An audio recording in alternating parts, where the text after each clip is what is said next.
Hi, welcome to my YouTube channel. ඉතින් ඔන්න මේක නම් සතුට හිතෙන විදිහට කරන වීඩියෝ එකක් නෙමෙයි. අපි ගොඩක් දුක්බර සතියක් නිමා කරලා ඉන්නේ ලංකාවට තිබ්බ ආපදා තත්ත්වය. ඒ කියන්නේ ගම් වතුර නායම් නිසා අපේම ජනතාව ගොඩාක් අසරණ වෙලා ඉන්නවා මේ වෙලාවේ. ඉතින් ඒ අසරණ වුණ අයට අත්‍යවශ්‍ය ආහාර ද්‍රව්‍ය තියෙන වියලි සලාක මල්ලක් දෙන්න අපි තීරණය කරා. ඉතින් අපි මේ ආපදා තත්ත්වය වෙනකොට හිටියේ මාතලේ. ඒදිත් අපි කීප දෙනෙක්ට උදව් කරා. දැන් අපි කොළඹ ඇවිල්ලත් ආපදාවට ලක් වෙලා ඉන්න අයට උදව් කරන්න මේ විදිහට තීරණය කළා. ඉතින් මුලින්ම කියන්න ඕන මම මේ වීඩියෝ එක කරන්නේ අපි මොනවද කළේ කියලා පෙන්වන්න නෙමෙයි. දැන් සතියක් ගිහිල්ලා ගොඩක් කතාවක් තියෙනවනේ ගොඩක් කට්ටියට මතක තියෙන සතියයි කියලා. ඉතින් අපිට සතියෙන් මේක අමතක කරන්න පුළුවන් වුණාට ගොඩක් දෙනෙක්ට තමන්ගේ අම්මා තාත්තා සහෝදර සහෝදරියා ඒ වගේම තමන්ගේ ජීවිතේ වටිනාම දේවල් මේ වෙලාවේ නැති වෙලා තියෙනවා. තමන් ජීවිත කාලෙම මහන්සි වෙලා හම්බ කරපු දේවල් තමයි යාලට නැති වෙන්නේ නැත්තේ. ඉතින් අපිට ඒක සුළුවෙන් තකන්න බෑ. ඉතින් එයාලව මේ වෙලාවේ සතියෙන් අමතක කරලා දාන්න නැතුව තවමත් එයාලට උදව් කරන්න ඕනි කියලා පණිවිඩය දෙන්නයි මම මේ වීඩියෝ එක කරන්නේ. මම මුලින් කිව්වා වගේ මේ ආපදා තත්ත්වය වෙන වෙලාවේ අපි හිටියේ මාතලේ. ඉතින් අපි ඒ ෆීලිං එක වින්දා. ඇත්තටම මාතලේ ගොඩාක් ප්‍රදේශ නාය ගියා. හරියටම අයිසොලේට් වෙලා වගේ තමයි අපි හිටියේ. කාටවත් කෝල් ගන්නවත් සිග්නල් තිබුණේ නැහැ. ඉතින් කිසිම කෙනෙක්ට පණිවිඩයක් දෙන්න බෑ. ඒ වගේම හැම තැනම නාය ගිහිල්ලා කියලා පණිවිඩ එනවා. ඒ වගේම මාතලේ ඉන්න කෙනෙක් නම් දන්නවා අංකුමර ප්‍රදේශයේ ගමක්ම නාය ගියා. ඒ වගේ හරිම දුක්බර කාලයක් තමයි අපි පහු කරේ. ඉතින් අපිට පුළුවන් විදිහට ඒ දවස්වලත් උදව් කරා. ඇත්තටම වීඩියෝ එකක් කරන්න තව මූඩ් එකක් තිබුණෙම නෑ ඒ කාලේ. ඉතින් මේ පුළුවන් වෙලාවේ තමයි මේ වීඩියෝ එකක් කරලා දාන්නේ. ඔයාලා සතියෙන් මේක අමතක කරන්නේ නැතුව තවමත් එයාලට උදව් කරන්න ඕනේ කියලා කියන්න. ඉතින් මේ වෙලාවේ මේ අපි හදන වියලි සලාක මල්ලට අපි එකතු කරේ හාල් කිලෝ 5ක්, ලූණු, පරිප්පු, සීනි, තේකොළ, ටූත් පේස්ට්, ලුණු, නූඩල්ස් පැකට් එකක්, ඒ වගේ අත්‍යවශ්‍ය භාණ්ඩ මේ වෙලාවේ යාලට ඕනම කියලා හිතෙන දේවල් ටිකක් තමයි අපි දෙන්න මේ විදිහට එකතු කළේ. ඉතින් මේ විදිහට අපිට පුළුවන් විදිහට එක්කෙනෙක්ට රුපියල් 5000ක් වගේ වෙන බඩුමලු කිහිපයක් අපි හදාගත්තා. ඉතින් ඔයාලටත් පුළුවන් විදිහට ලොකු දේවල් වලින් නෙමෙයි පුංචිම දෙයකින් හරි මේ වෙලාවේ ආසරණ මිනිස්සුන්ට උදව් කරන්න. ඒක මේ වෙලාවේ ඔයාලා හිතන්නේ නැති විදිහට යාලට ලොකු හයියක් වෙනවා කියලා මම හිතනවා. මේ ආපදාවේ ඇතුලේ මම දැකපු එක දෙයක් තමයි අපි මිනිස්සුන්ට ආධාර දෙන්න උදව් කරන්න යනකොට සමහර ග්‍රාම සේවකලා මිනිසුන්ගේ තොරතුරු දීලා මේ වගේ අය තමයි අසරණ වෙලා ඉන්නේ කියලා තොරතුරු ආධාර දෙන අයට දෙන්න මැලිකමක් දක්වනවා. මම දන්නේ මේ මොන හේතුව හින්දාද යාලට රාජකාරි වැඩිද නැත්නම් මොන හේතුවක් මත යාලා එහෙම කරනවද කියලා සපෝට් එකක් නැතිකම තමා ගොඩක් වෙලාවට මට දකින්න ලැබුණේ.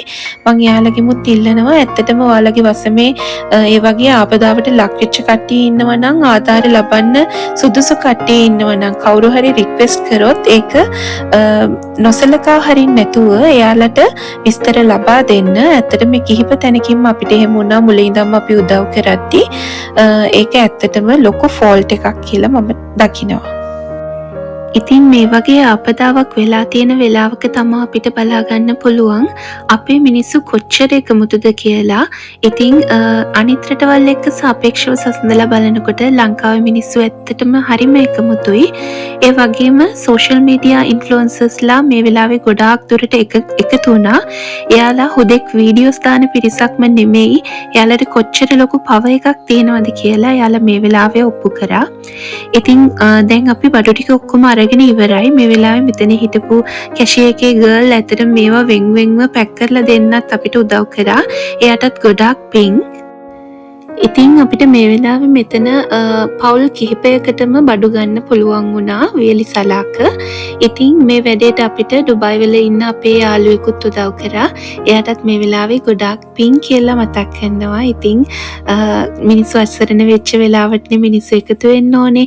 ඉතින් ඒ එකතු වෙන හැම කෙනාටම ගොඩාක් පිං. ඉතින් අද අපි මේ බඩුමල්ලු අරගෙන ගියේ පාදුක්ක ප්‍රදේශයේ ගංවතුර නිසා අසරණ වෙච්ච පවුල් කිහිපයකට. ඇත්තටම ඒ පැත්තට ගොඩාක් ලොකු ගම් වතුරක් ඇවිල්ලා තිබ්බා. ඇත්තටම සමහර අය බේරිලා තිබ්බේ එයාලගේ වහලේ උඩට නැත්තම් ස්ලැබ් එක උඩට නැගලා එයාලගේ කතා අහද්දි ඇත්තටම අපිට හරිම දුකයි. එයාලට මුළු ජීවිත කාලෙම එයාලා හම්බ කරගත්ත දේවල් නැති වෙලා තිබුණා.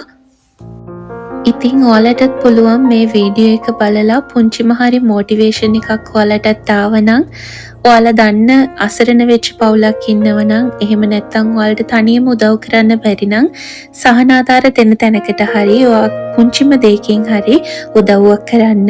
ඉතින් මේ පුංචි දේ මේ වෙලාවේ ඔයාලට ලොකු හයියක්. ඒ වගේම ඔයාලට ෆයිනෑන්ෂියලි ඔයාලා ස්ටේබල් නම් ඔයාලට පුළුවන් ගවර්න්මන්ට් එකට මුදල් බැර කරලා මේ වෙලාවේ දෙන ආධාරවලට උදව්වක් වෙන්න. ඉතින් මේ මිනිස්සුන්ගේ ජීවිතේ එක ස්ටෙප් එකකින් හරි උඩට ගන්න මේ ආධාර වලින් පුළුවන් කියලා මම විශ්වාස කරනවා. ඉතින් මං ඉස්සෙල්ලා කිව්වා වගේම මම මේ වීඩියෝ එක කරන අරමුණත් ඒකමයි. මේ වීඩියෝ එකෙන් එක්කෙනෙක් හරි මොටිවේෂන් එකක් අරගෙන තව කෙනෙක්ට උදව් කරයි කියන බලාපොරොත්තුවෙන් තමයි මේක කරන්නේ. නැත්තම් මට කිසිම ලාභයක් නැහැ මේ වගේ වීඩියෝ එකක් කිරීමෙන්. මගේ අරමුණ මං උදව් කරනවා වගේම තව කෙනෙක් මේක බලලා උදව් කරයි කියලා මම හිතනවා. ඉතින් ඒක තමයි ඇත්තටම මගේ සතුටත්.